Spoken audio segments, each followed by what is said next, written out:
Post-war Old Dutch cleanser, famous for chasing dirt, presents Nick Carter, famous for chasing crime.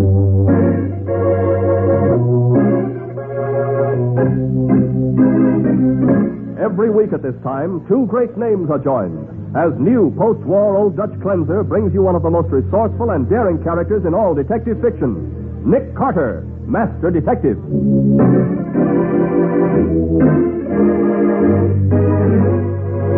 Nick, are you going to break into this apartment? I don't have to, Patsy. Sally gave me her key. Oh, gee, you think of everything, don't you? I try to. Okay, come on in. Uh-huh.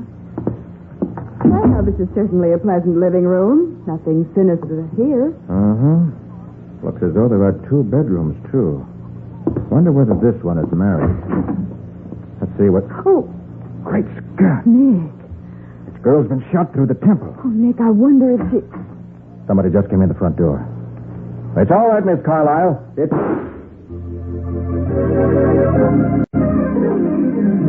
And now, the case of the quiet roommate.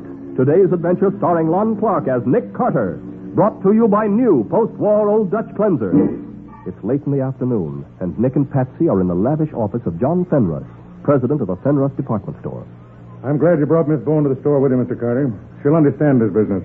You said you were being annoyed by a blackmailer, Mr. Fenruss. Precisely. The girl who worked here until last Saturday night is trying to shake me down for a lot of money. You were involved with her? Of course not. Nothing of the sort. Then what's the trouble? Our fashion designs are being stolen. Oh, you mean that the clothes sold in the Fenruss store are exclusive? A great many of them are, Miss Bowen. 2 years ago, I hired Jerry Bartlett, one of the best dress designers in the business, to create designs exclusively for the Fenruss store. Well, I knew Fenruss models couldn't be bought anywhere else in town. Yeah, but that's the point. They can be now. Oh? The cut-rate stores have our exclusive styles at marked-down prices before we even put them on sale here. That can't be very profitable. Profitable? We've lost a fortune. And this girl says she knows how our fashions are being pirated and who's responsible for it. And she won't tell you who it is? Tell me. She has the gall to ask $2,500 for the information. Then you want me to find out who's stealing your design? No. I want you to force Mary Danville to give me that information. Without paying for it, you mean? I have a right to know. And it's her duty to tell me without blackmailing me. I want you to scare her. Scaring girls is out of my line, Mr. Fenruss. You want me to investigate your problem? Oh, so you want to run up a lot of investigating fees, do you? Well, I won't fall for it. I'm not asking you to fall for anything. I'm responsible to the board of directors for every dollar I spend. It isn't my money. It's your store, isn't it? Well, it was my father's store. Now it belongs to a great many people. And they expect me to show a profit. I can't throw money away on detectives. Well, it's probably just as well, Mr. Fenruss. I don't think I'd enjoy working for you anyway. Mr. Carter, if my secretary were here, I'd have her show you out. Oh, we can find our way out. Come on, Patsy. With pleasure. Mr. Fenruss. Miss Carlyle, do you think my office is a public waiting room? Miss Drake isn't at her desk, and I have to see you. Just the same. What you do to Mary Danville is none of my business. But when you start ransacking my apartment, just because... Control yourself, Miss Carlyle. I've done no such thing. Then if you didn't do it, you hired someone to. Your accusations are in particularly bad taste in front of outsiders, Miss Carlyle. Oh, don't worry about us, Mr. Fenruss. This young lady's outburst hasn't changed my opinion of you a bit. I think I'd like to talk to Miss Carlyle privately, though. I forbid it. Oh, you do? I certainly do. This man's a detective, Miss Carlyle. Fine. Mr. Detective, if you'll come down to the Fenruss exclusive shop, I'd like very much to talk to you privately.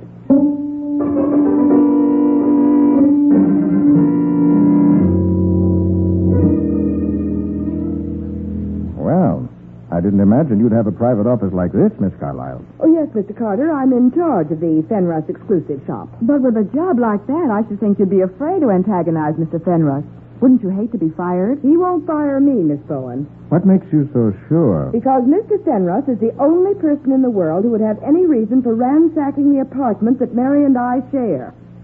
He wants the information Mary has. Do you have it too, Miss Carlyle? No. But if I did, I'd do exactly what she's doing. I'd make him pay for it. Was the lock on your apartment door broken? No, it wasn't. But somebody had been there because Mary's wardrobe trunk had been turned inside out and my room had been all torn up, too. Was anything stolen? Nothing of mine, and Mary says Fenruss didn't find what he was after. I see. Miss Carlyle, you said Mary Danville hasn't told you what she knows about the fashion theft. Are you and your roommate on friendly terms? Yes, of course.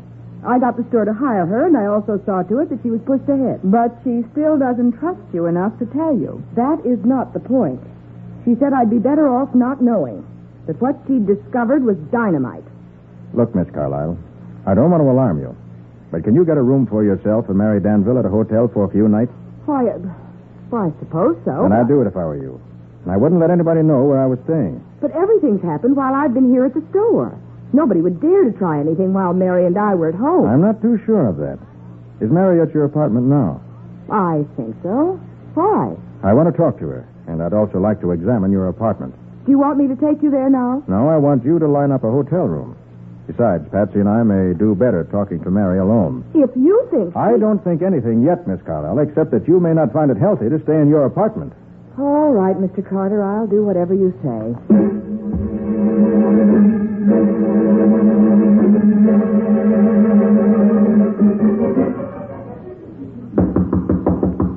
I can hear somebody in there, Nick. Maybe she's afraid to open the door. Miss Danville, Sally Carlyle sent us. I'm Nick Carter, a private investigator. Look, Miss Danville, I know you're in there because I heard you moving around. I guess she isn't going to let us in, Nick. I'm going to camp right here on your doorstep till you open this door, Miss Danville. I'm here to help you if I can. What? Well, now, you're being sensible. I don't know you. What? Miss Bone and I would like you to tell us what you can about your apartment being searched recently. Sally Carlyle told us about it, Miss Danville. Nick and I are here to investigate. So if you let us in... I'm in a hurry right now. I have a date. Couldn't you come back some other time? I'm afraid this can't wait, Miss But Danville. I can't... There's one thing I want particularly to know. Was anything stolen from your wardrobe trunk? No. Miss Carlyle thinks Mr. Fenruss did the searching. So what? Well, do you have any idea? Look, Mr. What's-Your-Name, I told you I'm in a hurry.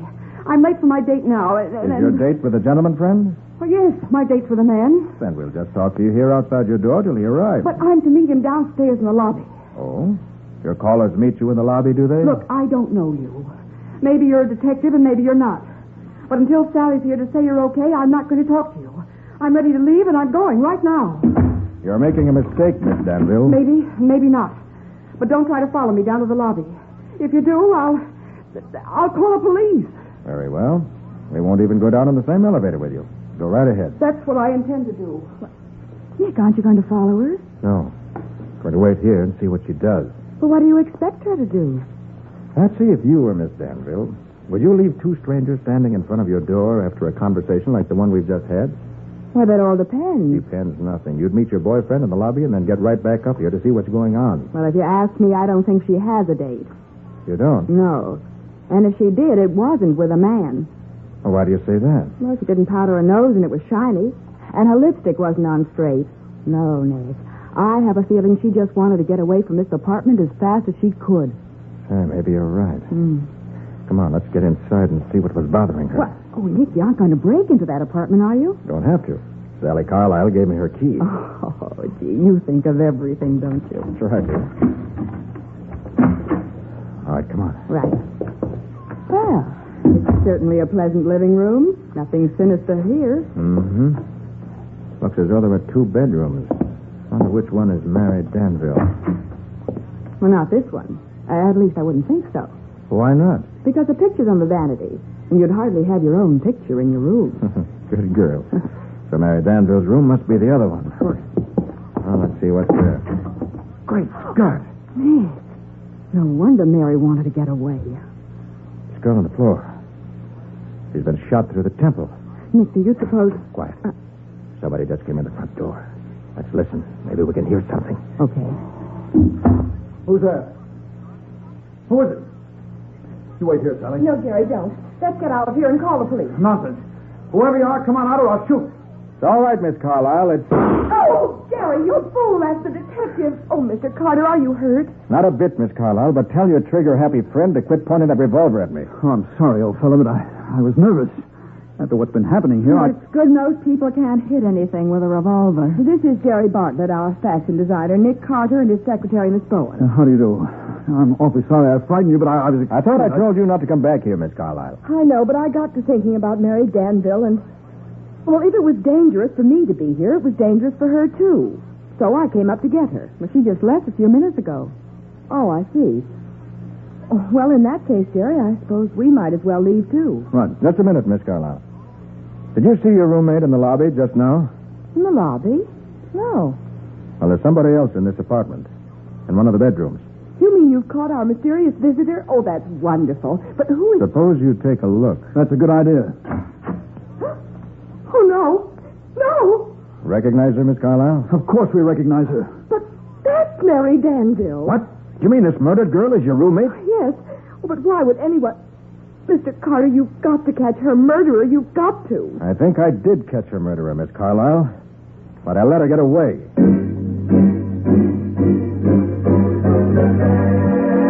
Mary Danville was apparently murdered by the girl who made a cool, daring getaway. But the fugitive's picture is on Sally Carlisle's vanity, so we should know who she was in just a moment. Now back to The Case of the Quiet Roommate. Today's adventure with Nick Carter, brought to you by new post-war Old Dutch Cleanser. The scene is Sally Carlisle's bedroom, and Nick stares grimly at the photograph he's removed from Sally's dressing table. This is a picture of the girl who left your apartment just as we arrived. Who is she, Miss Carlyle? Why, that's Dorothy Drake. She a particularly good friend of yours? Well, she gave me the picture, and she stops in to see me once in a while, that's all. She's Fenris's secretary, so everybody in the store tries to get in solid with her. Oh, I see. Oh, I think she can give him a boost with Fenris. She really have that much influence with him?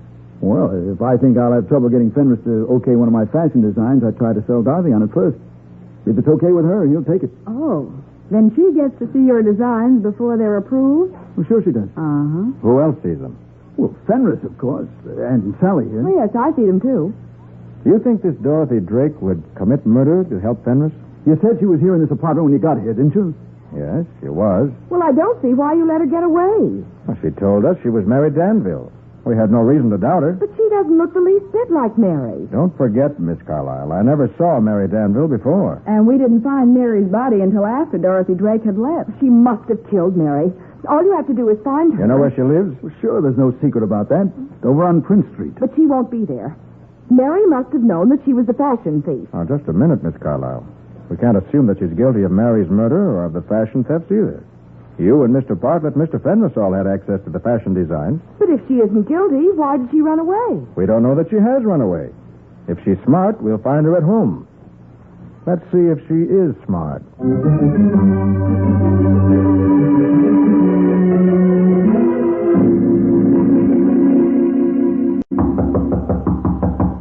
All right, come in. You don't seem surprised to see us, Miss Drake. I knew you'd be here after me. Well, are you coming in? Thanks. We are. I suppose you found Mary's body? We did. And I suppose you expect me to say I didn't kill her? Naturally. And I suppose you won't believe me when I do. Well, you lied to us at Sally Carlisle's apartment. Of course I lied. I was frightened. I just found Mary's body. You mean she was dead when you went into her apartment? Yes, she was. And how did you get in? I had a key. Where'd you get it? That's none of your business. Solving murders is my business, Miss Drake, and unless you give me some straight answers, I'm going to escort you down to headquarters. I wouldn't try that if I were you. Why not? I'll sue you for false arrest, and I'll collect. You seem pretty sure of yourself. You'll find out how sure I am if you try to make trouble for me. You think Mr. Fenris will back you up, huh? I wouldn't count on that if I were you. No? Look, if you're going to take that attitude, Miss Drake, I'll have to show you I'm not bluffing. Come on. Come on where? To headquarters. Where do you think? Now, look, you can't I certainly can. And if you won't come willingly with me, I'll have Sergeant Matheson of the homicide squad here within 10 minutes. You just try it and see what'll happen. Very well. Where's the telephone, Miss Drake? It's in the hall, Nick. Fine. Call Mattie, will you? Right. No! Don't you dare! Walter! Mr. Carter, Well, if I were you, I wouldn't make any phone calls until I knew what I was doing. Why, Mr. Fenris. I won't have my secretary, myself, or the store mixed up in a murder scandal, Carter. And if you do it, I'll run you right out of business. what are you doing here, Fenris? He came because I called him as soon as I got away from Mary Danville's apartment. Okay, now that we're back to that, Miss Drake, I still want to know why you went there. She was following orders, Carter. Your orders? Naturally. I was entitled to the information the Danville girl said she had, and I was going to get it. Even if you had to steal it. Her attempt to extort money from me was outside the law. You have to fight fire with fire. So you gave Miss Drake the key to Miss Danville's apartment. I did. Why did you get it? We have a key shop in the basement of our store. I borrowed Sally Carlisle's key from her locker long enough to have a duplicate made. Did you borrow it with Sally's permission? I told you. You have to fight... I know. You have to fight fire with fire. Okay, so you had Miss Drake sneak into Miss Danville's apartment. What was she supposed to steal? Mary Danville claimed she had a package of correspondence that proved the identity of the fashion thief. I wanted it. Hey, wait a minute. Wait a minute. You say you sent your secretary to get the letters Mary Danville had? I did. But before she'd had any chance to let you know whether she got them or not, you called me and asked me to get them. Does that make sense? It makes a lot of sense. I had no intention of hiring you. From what I'd heard about you, I was quite sure you wouldn't take the job. Suppose I'd said I would. I'd have found some excuse for not hiring you. Then why did you call me? That's really very simple, Carter. If Miss Drake had been successful in getting those letters, Mary Danville would have immediately accused me of having her apartment burglarized. But I would have been in a position to deny it. How? I could have proved that I was trying to hire a detective to get the letters for me at the very time somebody else was actually getting them. Very clever, Fenris. And now you've put your secretary right on the spot. He has not. You were in the apartment with Mary Danville's body when we found you, Miss Drake, and you admit why you were there. But that doesn't mean By the that way, did you get the letters? No. When I saw Mary's body, I didn't even stop to look for them. I think perhaps you did. What? I think perhaps you found them and didn't want Mr. Fenris to know you found them. You're accusing Miss Drake of being the fashion thief, and that's preposterous. Mary Danville's murder is preposterous, too, Fenris. But it happened. Just the same. Did anybody else, except Miss Drake, check out at the store just before the murder? Yes. Sally Carlisle took an extra hour at lunchtime because she said she was nervous about her apartment and wanted to go home to check things. How about Jerry Bartlett? Say, I remember now. What? He came in while you were out, Mr. Fenris, and said he wanted an hour off to attend to some personal business. And I told him it would be all right. So nobody's eliminated. Well, looks as though our first job is to find those letters. But where are you going to look for them? I don't know, Mr. Fenris, but I'm going to start looking just the same. And when I get any information, you can be sure I'll let you know.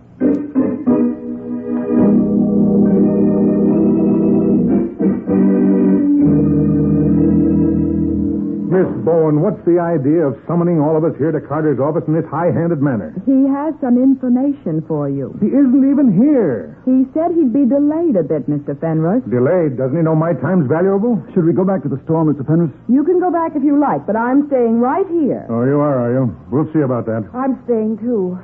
Mr. Carter must have had an important reason for asking us to come here. The only thing that's important to me is to find out who's been stealing our fashion designs. You mean murder doesn't bother you? Mary Danville was outside the law, Miss Bowen. She deserved what she got. Did Carter say how soon he'd be here? I'm sorry. He didn't. Just the same, we'll wait until he gets here. All of us.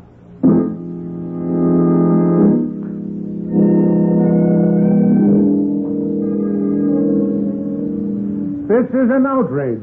We've been here nearly 2 hours, and I refuse to submit to such treatment any longer. Where is Carter, anyway? I'm sure I don't know, Mr. Fenris. All he said over the phone the last time he called was... I know. He said to tell us to wait. Well, I'm not going to wait any longer. I'll bet you are. Your curiosity wouldn't let you do anything else. What the devil's he up to, anyway? Oh, Miss Board wouldn't tell, even if she knew, Jerry. Always not to reason why. Always just to wait. Hi, everybody. Well, it's about time, Carter. Do you realize you kept us waiting here? Yes, Mr. Fenris, I've kept you waiting about 2 hours. Well, your explanation better be good. I'm a busy man. My explanation's very good. I intended to keep you people waiting here when I called you. Why, of all the colossal nerve... I had to get you here so I could search your homes without being disturbed. You mean you... I mean, I've made a thorough search, Miss Drake, with the full approval of the police department. I'll have you thrown into jail. Calm down, Mr. Fenris. You said the proper way to fight fire was with fire, remember? I confound you. You were interested in results, Fenris. Well, I've got results right here in this package. What's in it? The letters that cost Mary Danville her life, all ready to be turned over to the police. Have you read them? I haven't even examined them. I thought I'd prefer to do that with everyone present. Well, why wait any longer, then? I don't intend to wait. No, I'll take care of this. Nobody's going to frame me. Nick has got a gun. So I see. Has anyone accused you of anything, Mr. Bartlett? No, and nobody's going to. Well, as long as you have that gun in your hand, I suppose you're right. You just keep away from me if you don't want this gun to go off. Now, let's see these letters. Why, they aren't the letters at all. Carter's trying to trick us. Quite right, Mr. Fenris. They're fakes. I didn't even look for the letters. What? You didn't look for them. No, I didn't. Mr. Fenris, how did you know these letters are fakes? Why? You said you'd never seen the letters, and yet you know at once these aren't genuine. How about that? Carter, are you accusing me of something? Yes. I'm accusing you of Mary Danville's murder. That's utterly ridiculous. You don't think I'd steal my own fashions, do you? They aren't your fashion. That's just the point, Fenris. They aren't your fashion. Now, see here. You're president of the store because of your name, because your father founded the business. The money you made stealing those fashions and selling them was probably more than your salary. So Fenris murdered Mary, then deliberately sent me to her apartment so that if anything went wrong, I'd be the suspect. Miss Drake, don't be a fool. I'm not anymore. I'm getting smart. The rest of us had to check out before we could leave the store, but you didn't. And I'm the only one who knows you weren't around the store at the time of the murder. Nick, that's right. She said Mr. Fenris was out, so she told Jerry Bartlett it would be all right for him to leave. Look, Carter, it may be news to you, but there aren't any letters. There aren't. No, Mary and I worked out that scheme because I thought Fenris suspected me. What scheme? Well, you see, it was like this. I paid Mary to quit her job and make Fenris that proposition. My professional reputation was at stake, and I thought I could get the fashion thief to show his hand that way. If you knew there weren't any letters, why did you pull that gun? Well, I got excited, I guess. I knew there weren't any letters, and then when you showed up with a whole bundle of them, I figured I was being framed with fake letters. I wasn't going to stand for that. Oh, you've all lost your senses. Believing that fantastic story about hiring Mary Danville. Look at him with his gun in his hand. Jerry, look out! Not quick enough, Bartlett. Don't try to get your gun back, not unless you want a slug in the heart. And that goes for all of you.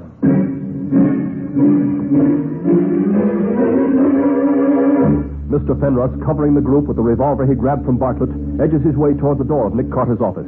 We'll see what happens in just a moment.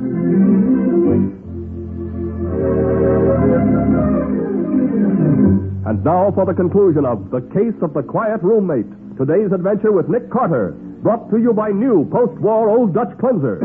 Mr. Fenris, revolver in one hand, reaches for the door of Nick's office with the other. So you thought Mary Danville knew you'd been selling those fashion designs, huh, Fenris? And that's why you killed her. Yes. I thought she was all set to blackmail me for the rest of my life. It's Bartlett's fault that I killed her. Why, you can't hang the blame on me, Fenris. And you can't leave this office either. Try to stop me. See what happens to you. I have a trick lock on the door to prevent just that thing. But, Nick... I snapped the secret catch when I came into the room. You will never be able to find it, Fenris. Thanks for telling me, Carter. In that case, I'll let you find it for me. Oh, no dice. You don't have any choice. Get over here and open this door, or I'll blow your head off. Well, I mean it. okay. I guess you got me. Get it open. And be quick about it. All right. Take it easy, Fenris. I can't be quick about it. First you twist the door handle slightly to the left like this, and a full turn to the right like this. Don't try any funny business, Carter. I'm right behind you. And I'm ready to pull the trigger if I have to. I'm sure you are. Now you turn the doorknob to the left again. And open it. Wait, give me the gun, Fenner. Give it to me before I break your arm. Tricked me. You slammed the door into me. And I'm going to slam my left fist right into your face if you don't drop that gun. You... All right. I've got it, Carter. all right, good. Hold on to it this time. I didn't want to kill Mary Danville. I thought I had to do it. I'm sorry I can't sympathize with you. You tricked me, Carter. How did you know? I didn't know, Fenris. Didn't have any idea of who was guilty. But you remember what I said about guilty people running away? But... That's why I arranged this meeting, to give the murderer a chance to try to run away. And it worked. But if there weren't any letters, Nick, if Mary Danville didn't have any letters... There were letters, Patsy. But she didn't have them. The letters were from Fenris to the people who bought the fashion designs from him. Yes. They wouldn't buy unless I gave them something to put them in the clear in case the store ever brought any suits against them. I thought you got hold of those letters in some way. But you acted as though you thought I was double-crossing you. Why, you had me half crazy. I had to accuse someone, didn't I? And you're still trying to justify yourself, aren't you? The store should have been mine. I only got a small part of what I deserved. Well, starting right now, Fenris, you're going to get more than a small part of what you deserve. You're going to get the works.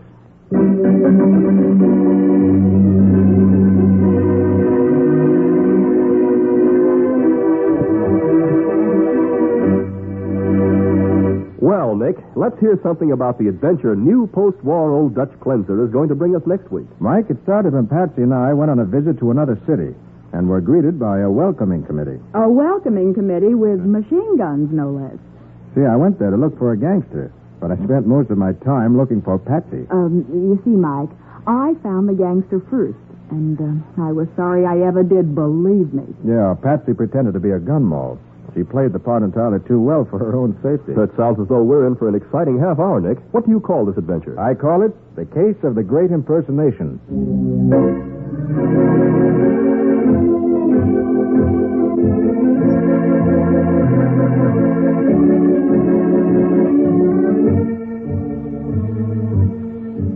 Nick Carter, Master Detective, is presented each week at this time by the Cudahy Packing Company. It is produced and directed by Jock MacGregor and is copyrighted by Street and Smith Publications, Incorporated. Charlotte Manson is featured as Patsy. Today's script was written by George B. Anderson. Original music is played by Henry Silverne. This program is fictional, and any resemblance to actual persons, living or dead, is purely coincidental.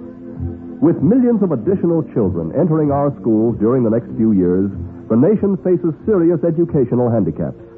Inferior education for our boys and girls may damage our prosperity, our traditions of freedom, our security.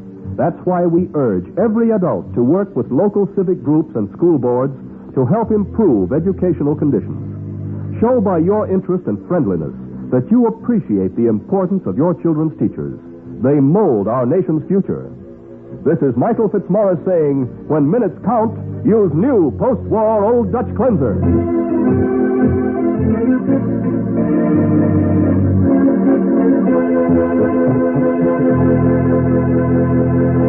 This is the Mutual Broadcasting System.